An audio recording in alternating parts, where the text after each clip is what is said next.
Hi guys, Shazal here. So this is a video in regards to Rogue Ally.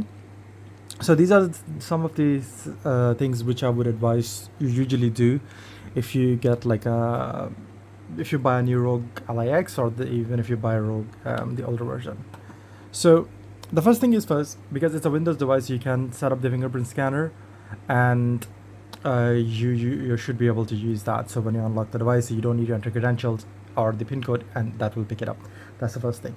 But I would advise doing that on the later stages. I'll tell you the reason why as well. So let's say first thing is first, we are signed. Let me see if you are signed into this one. Okay. So first on, make sure your device is updated. So to do the update on the device itself, because usually if you have set up with the Army crate on the or Army for the Rogue Ally, it will start up at the boot, so you can change that. You can customize it a bit as well, but first check the driver or if there's any updates. We need to go to open this and go to settings, and here we're gonna go to update center. In the update center, we're gonna check for updates. Let's like there. We're gonna wait for it to process.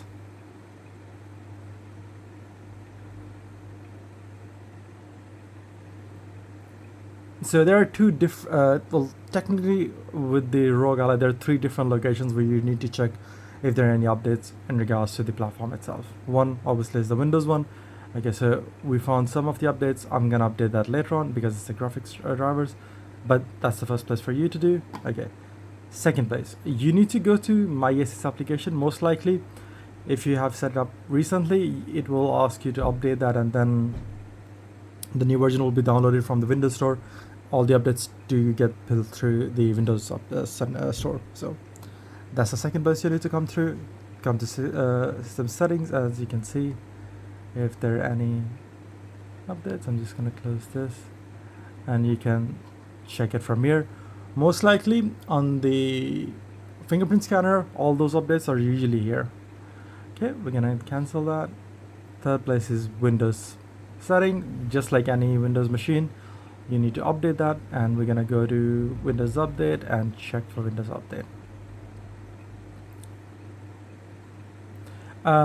One thing I do really like about this, even if it's really compact, the sound is quite good on this.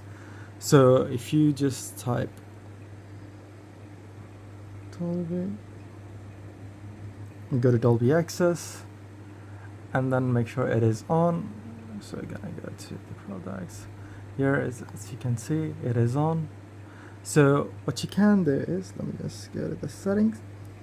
So in this one, I usually use dynamic one. You can set up custom profiles, or you can use predefined custom profiles, but for me, dynamic is the best one. I don't need to switch through and make any changes with that. Okay. Another thing though, so we're gonna come back to the Armory crate itself. This is more to do with the device itself. So first, I would advise, like, when you get the new device, do the calibration. So it will calibrate your sticks, your buttons. I would highly recommend doing that. After you have done that, go to performance mode, go to this. So here you can set up different manual custom profiles. So like here, so you can because currently it's on the battery now, so you can set up different profiles if you wanna, when you're out about and you wanna use different like you wanna game for like a long time, you can use the like a lower end profile. And then I also using because I've noticed one thing on the Rogue Ally, the temps are quite high, and you know, from Asus side, to make sure the device doesn't like sound really loud, they have made sure the fans run a bit lower. That's why there was a lot of issues going on with the SD card itself. The device was getting hot, so it was damaging the SD cards. So because from the start I don't mind bit of sound, so I always set up like a custom fan curve, which has helped me. I've been using the same card. I had never any problems with that. Could be because my device does run a bit cooler, that's why. But I would advise, like, if you wanna and yes, on the pre-built profiles it is very easy to just flick through, but on this one I would advise using that anyways. So we're gonna check, go to system settings. It gives you a bit more stats about that. We can go to ecosys. It gives you a bit more option though. So if you wanna standby settings, you can. So CPU boost, apparently in some instance there was like I've seen somewhere that it impacts the performance. It's up to you. You can keep it on and off. That's your call. The one thing I do advise, go to GPU settings, memory assigned to GPU, right?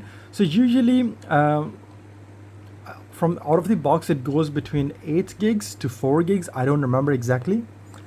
I usually leave it at auto. The thing is, because obviously if you're leaving 8 gigs dedicated for the GPU itself, it is good. But if you're playing different kinds of game, leaving it at auto, let the device to handle that. I think this is better in that sense. And also, like now they have added this one, AMD graphics optimization. So you can optimize different things from here as well instead of doing the changes from the AMD's software itself. Okay. So another thing though, the reason I told you to wait for the fingerprint scanner is because we need to do few things. Here we're gonna go to type. Let's go to Windows feature first. Here. We're gonna type here. If you type features, it's gonna give you options to turn Windows features on and off. We're gonna click that. So virtual machine platform will be ticked for you. Untick that and press OK. You will need to restart your computer device. That's okay. Other thing is this one. Core isolation, if you search that. So memory integrity, this will come up because I've already switched it off. So you need to switch that off. The reason I told you about the fingerprint scanner to wait, because if you remove, like when you turn it off, it will lose all those settings. So you will need to reset up your fingerprint scanner.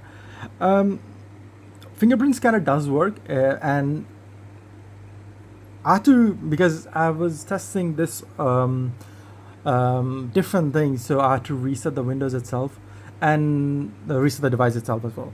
So fingerprint scanner is a bit iffy for me, right? If you, for the first box unboxing, it worked normally without any issues, but Windows being Windows, sometimes it will not pick it up. It's meant to be like when you turn on the device and it picks up the fingerprint scanners from that, it just like lets you sign in, so it's like a seamless transition. But for sometimes it doesn't work, so you have to tap it a few times or enter the credentials. Or like if you have set up I also advise setting up a passcode just in case if your a fingerprint doesn't get picked up. You can use the passcode instead of trying to enter the password every time. Yeah, so these are the few suggestions I would highly recommend to do at the start of when you get this device. That's pretty much it. If you have any questions, do let me know. Yeah, that's it. Oh yeah, well, another thing though, so yes, I'm gonna show you here. If you go to this and this, wait,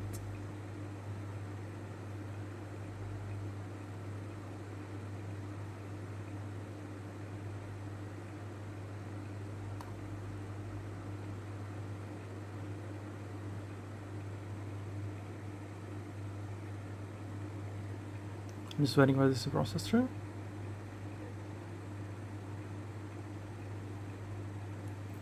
So in the content platform, you can set up, get the wallpaper, and the other thing is like startup video. So you can download these videos for your Rogue Ally. So when the crate starts up, it does that. It's similar to, you know, on the Steam Deck, when your Steam starts up, you can set up like if you have bought the custom animations, the same thing applies here. So it doesn't do the Steam itself, but when it opens up, it usually does that. I can show you how it looks. A second. Yeah, so it looks like this. So when your device starts up, this will run through. Yeah, so these are my a few suggestions for your Rogue Ally, or it does the same for the Ally X as well. Yeah, if you have any questions, if you need any help, do let me know. Take care guys, have a good day. That'll be it.